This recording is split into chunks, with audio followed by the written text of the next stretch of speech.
Welkom bij Extra Journaal, nieuws uit Curaçao, vers van de pers.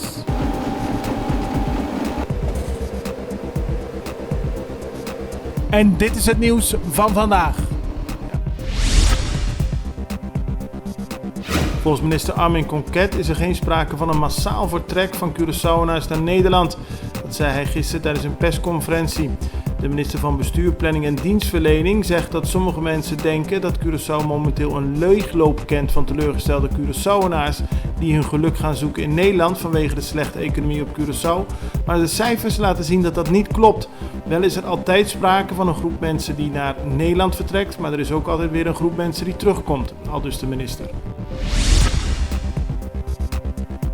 Kenneth Valpoort van vakbond Horecaf vindt dat er meer moet worden gedaan om bij de invulling van nieuwe banen in de horecasector lokale mensen voorrang te geven. Afgelopen jaren zijn er veel ontslagen gevallen in de toeristische sector, zegt Valpoort. En er zijn nieuwe banen, maar die worden nog te vaak door mensen uit het buitenland ingevuld, terwijl ook lokale mensen dat kunnen doen.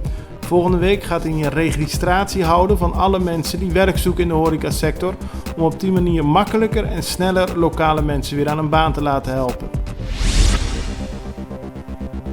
Naast de registratie van vakbond Horecaf kondigde minister Hensley Koeiman van Sociale Zaken, Arbeid en Welzijn gisteren aan dat zijn ministerie 4 weken lang alle mensen wil registreren die geen baan hebben en werk zoeken.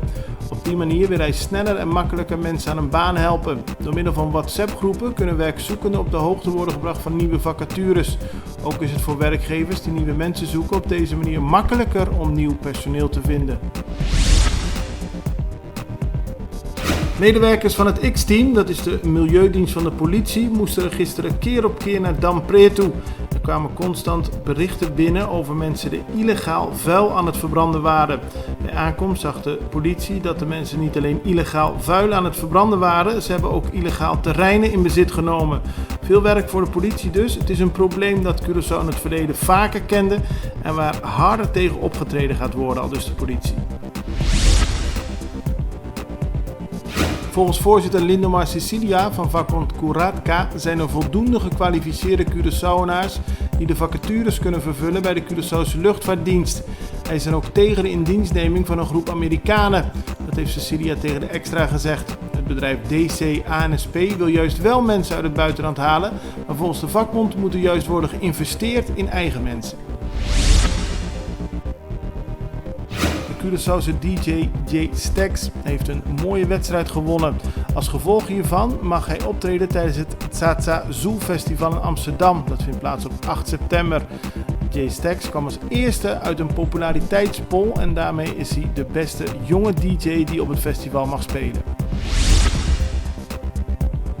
Het Curaçaose voetbalteam doet het goed de laatste tijd. In een lijst die is opgesteld door de regionale voetbalfederatie CONCACAF bezit Curaçao weer de 9e plek.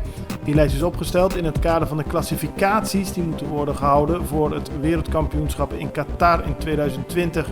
Curaçao is 9e. Koploper in de lijst is Mexico, gevolgd door Amerika, Costa Rica, Jamaica, Honduras, El Salvador, Panama en Canada.